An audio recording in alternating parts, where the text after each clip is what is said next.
Alors, j'ai commencé par un bac, à l'époque ça s'appelait un bac B, c'est un bac économie, aujourd'hui c'est ES, c'est ça? Donc comme votre ami.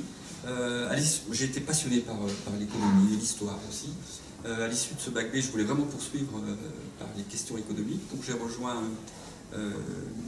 l'université de Besançon dans un parcours d'économie où j'ai eu ma licence et ma maîtrise. À l'époque on n'avait pas les masters, donc la quatrième année s'appelait la maîtrise.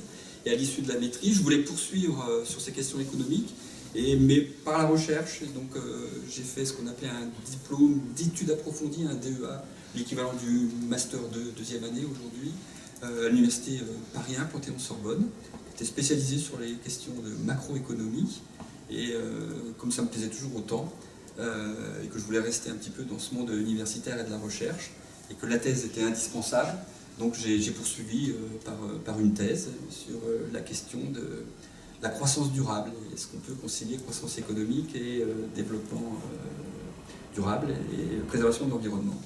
Et ça s'est bien passé, et donc j'ai été recruté comme professeur d'économie, et après j'ai connu plusieurs universités, aujourd'hui je suis à l'université de Paris, Paris-Nanterre. Et sur les questions migratoires Alors, sur les questions migratoires, c'est justement au cours de mon parcours, une fois que je suis devenu professeur, quand j'ai rejoint l'université de Lille 1, les chercheurs travaillaient peu sur les problèmes d'environnement, ils travaillaient beaucoup sur les problèmes de migration, et donc je me suis intégré au sein de leur activité de recherche. Ça m'a beaucoup plu, j'avais des techniques qui permettaient d'apporter des choses que je ne savais pas forcément faire sur cette question-là. Et j'ai poursuivi ensuite, c'est devenu mon deuxième thème de recherche, après le thème de l'environnement. Et aujourd'hui, je fais beaucoup de travaux sur l'immigration au sein, alors pas à l'université en tant que telle, mais au CEPI, qui est un organisme qui est rattaché au service du Premier ministre, qui réfléchit sur tout, justement, les relations internationales, relations commerciales, mouvements de main-d'œuvre et relations financières internationales. Une question pour vous. En tant qu'économiste, de quel courant politique vous rapprochez-vous le plus? Ah Courant économique Plutôt, oui, mais courant économique, parce que un économiste, là, ne va pas se rattacher à un courant politique en particulier. Alors, bon, moi j'ai une vision très particulière sur cette question-là. C'est-à-dire que je crois qu'on est tous économistes, avant toute chose. Donc après, on peut avoir des perceptions un petit peu différentes, des approches un petit peu différentes, mais je ne pense pas qu'il faut, qu'il faut vraiment dire qu'il y a une césure très forte entre ce que nous on appelle dans le monde académique les économistes hétérodoxes et les économistes orthodoxes, d'accord? Parce que je trouve que depuis un certain nombre d'années, finalement, les questions deviennent un peu les mêmes, et y compris les manières de les aborder. Alors, c'est pas pour ne pas répondre à ta question, hein, mais je voulais commencer par ça. Moi, je serais plutôt classé, si on devait le classer, du côté de ce qu'on appellerait les économistes orthodoxes. Donc, pas un économiste hétérodoxe. Mais j'aime pas qu'on me classe comme un économiste orthodoxe, parce que tu vois bien qu'on dira oui, mais tu sais, c'est ceux qui font du néoclassique, c'est-à-dire ils font des maths, des choses comme ça. Les maths, c'est indispensable. Si tu veux faire de l'économie, c'est vraiment assez indispensable, parce que tu seras amené à traiter de beaucoup d'informations statistiques et autres, donc il faut que tu maîtrises ces outils-là, quel que soit ton courant de pensée, hein, si tu l'as appelé. Et puis, je sais que les étudiants, ils n'aiment pas trop quand on fait des modèles un peu mathématiques. Mais c'est pas parce qu'on veut faire passer un message politique ou particulier, c'est que c'est quand même un moyen de synthétiser certains phénomènes relativement simples et avec une certaine rigueur. D'accord? Alors, je ne te dis pas qu'on ne peut pas faire d'économie si on ne fait pas à travers un modèle mathématique. On peut dire des choses très intéressantes et plus intéressantes que ce que peuvent raconter certains modèles mathématiques. D'accord? Mais ça peut être utile. Et tu vois bien qu'aujourd'hui, des économistes qu'on qualifierait d'orthodoxes remettent en cause ce qu'était la matrice des hétérodoxes. L'homo economicus, la personne qui fait des calculs en permanence et qui ne se trompe pas, qui est toujours à l'optimum, etc. Et regarde justement, il y a de plus en plus de travaux sur l'économie, psychologie, dans le comportement et autres, qui sont très proches de questions que se posaient, ou se posent toujours, ceux qu'on classifierait dans le côté hétérodoxe. Et donc je trouve qu'il y a une relative convergence. Alors c'est mon point de vue, pas forcément partagé par tous. Donc, on va dire un orthodoxe très ouvert. Et puis, il y avait Valentine qui avait aussi une question. C'est ça. Alors, pour reprendre le terme, enfin, pour reprendre l'immigration, donc le sujet de la conférence de ce matin, c'était pour vous demander, est-ce que vous pensez que la France a un bon potentiel d'accueil par rapport à Angela Merkel en Allemagne qui a accueilli les migrants? Est-ce que vous pensez que la France, c'est possible? Est-ce qu'on a un potentiel d'accueil? En réalité, moi je vois il y a deux questions à travers.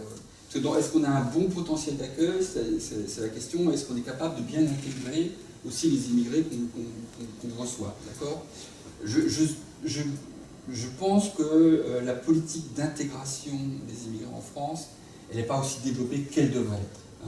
Clairement, il n'y a pas une politique très forte. Alors, ça change un petit peu, on essaye, parce qu'on a bien compris que c'était un élément clé en réalité des politiques migratoires, l'intégration des immigrés dans notre économie, dans notre société plus généralement, mais qu'on ne met pas encore les moyens suffisants et nécessaires. Pour te donner quelques exemples, je ne sais pas si tu as entendu, là, hier ou avant-hier, dans les informations, on t'a parlé d'une enquête qui a été faite par SOS Racisme, je pense qu'ils l'ont fait avec des universitaires, qui ont montré des phénomènes de discrimination. Et que les discriminations, elles ne sont pas seulement où on en entend parler, c'est-à-dire pas seulement dans on cherche un emploi, d'accord. Les discriminations, tu peux les avoir vis-à-vis d'une banque, quand tu veux faire après et autres, et que si tu es associé à une population immigrée ou pas, c'est plus compliqué ou autre. Et c'est vrai qu'il y a une certaine discrimination qui opère en France par rapport aux immigrés. Il y a beaucoup de travaux qui sont faits par les économistes pour mesurer cette discrimination. C'est pas simple, c'est très compliqué, parce que quand tu dis discrimination, tu vois bien que tu essaies de mesurer qu'est-ce qui est spécifique à ton statut, je suis un immigré par rapport à quelqu'un d'autre. Donc il faut que tu prennes bien en compte tous les éléments, qualification, etc. Et la plupart des travaux ont montré qu'il y avait une relativement forte discrimination par rapport à la population immigrée. Alors, la méthode qui est très utilisée aujourd'hui, c'est ce qu'on appelle le testing. Donc, on va envoyer à des employeurs, on fait des annonces d'emploi, on va leur envoyer plein de CV qui sont préparés, et on va essayer justement de prendre en compte tout ce qui est important. Donc, un immigré, mais soit qui habite dans une cité, ou un immigré qui va habiter dans un centre-ville, d'accord, pour voir si ce qui fait que l'un va être retenu ou l'autre, est-ce que c'est lié à son statut d'immigré ou c'est parce qu'il est dans une cité, donc l'image, c'est un problème d'image, il ne va pas se lever tôt, il va être souvent absent, etc. Il est au centre-ville, donc est-ce que c'est lié à la résidence ou est-ce que c'est lié... Donc c'est assez compliqué, mais quand tu fais ça sérieusement, ce qui montre, c'est qu'il reste une discrimination liée au statut du fait d'être immigré, qui est indépendant du lieu de résidence et autres. Donc, est-ce que la France est prête à faire venir plus d'immigrés? Il y a déjà un problème d'intégration, de politique. Ensuite, tu vois bien que, clairement, nos politiques ont décidé de limiter les flux migratoires. D'ailleurs, tu me donnes l'exemple de Angela Merkel, c'est un exemple atypique dans ce qui s'est fait dans la plupart des autres pays européens. Elle a ouvert grandes les portes, et d'ailleurs elle a été très critiquée par d'autres pays européens à l'époque, puisque tu as, en 2 ans, tu as presque 1 million de réfugiés qui sont venus s'installer en Allemagne. Alors, si je peux me permettre, faire 2 choses. La différence entre là, c'est quand même très particulier, ce qu'on appelle la crise des réfugiés. C'est-à-dire que lié au conflit en Syrie, en Irak, pas seulement d'ailleurs, beaucoup d'Érythréens qui fuient leur pays pour d'autres raisons que... tu as eu un afflux très très important, qu'il faut bien différencier de l'immigration habituelle, standard. Donc tu as un afflux, une pression très forte. Tu sais, quand tu as envie de sauver ta vie, tu ne te poses pas de questions. Tu quittes le pays et tu essayes, si tu as des enfants, de leur trouver l'endroit où ils auront une belle vie. Donc, très compliqué d'empêcher les gens. Tu as beau construire des murs, les gens ils arriveront toujours à passer par un autre endroit. Donc, tu as eu une pression très très très forte. La plupart des pays européens avaient tendance à vouloir fermer, parce que tu fais aussi avec tes populations, tu vois bien qu'il y a une réticence à accepter dans l'opinion publique ces flux de réfugiés.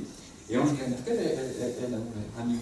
Mais ce qu'il faut bien voir, c'est que ça pouvait se faire qu'avec une politique qui a mis énormément de moyens pour accueillir ce million de personnes. Hein. C'est-à-dire qu'ils ont réquisitionné dans un premier temps les gymnases, ils les ont répartis un petit peu dans toute l'Allemagne, c'est pas surtout concentré.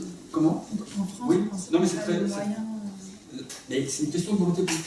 Ouais. C'est une question de volonté politique. Donc en Allemagne, il y a une vraie volonté politique pour les accueillir, donc des moyens financiers, et c'était pas simple de faire accepter par la population. Quand tu expliques que tu es dans un petit bourg, hein, que tu dis bah, pendant 6 mois, voire peut-être 1 an, le gymnase, il va être utilisé pour, en attendant qu'on ait construit les logements, qu'on ait réhabilité d'anciens immeubles, on va pouvoir les loger, donc pendant 6 mois, 1 an, vos enfants ne pourront plus aller faire de sport, pourront plus, etc. Si tu veux, les Allemands l'ont vécu, mais ils l'ont assez bien, en général, accepté. Donc il faut 2 choses, c'est que les pouvoirs politiques donnent les moyens financiers pour faire cette intégration, et il faut que la population locale aussi l'accepte. Je pense que si tu as une volonté politique pour le faire, mais que ta population locale ne l'accepte pas, tu n'y arriveras pas non plus. Donc c'est aussi l'importance de bien faire passer, enfin de faire évoluer les opinions politiques, qui ont souvent des préjugés, j'appelle ça des préjugés, puisque à tort des impacts négatifs que peuvent avoir les immigrés. Merci beaucoup. On est arrivé. Donc chaque mois, on va essayer de poursuivre ce format, d'interviewer le conférencier qui est venu pour Politeia, quelque part dans la bibliothèque. Merci.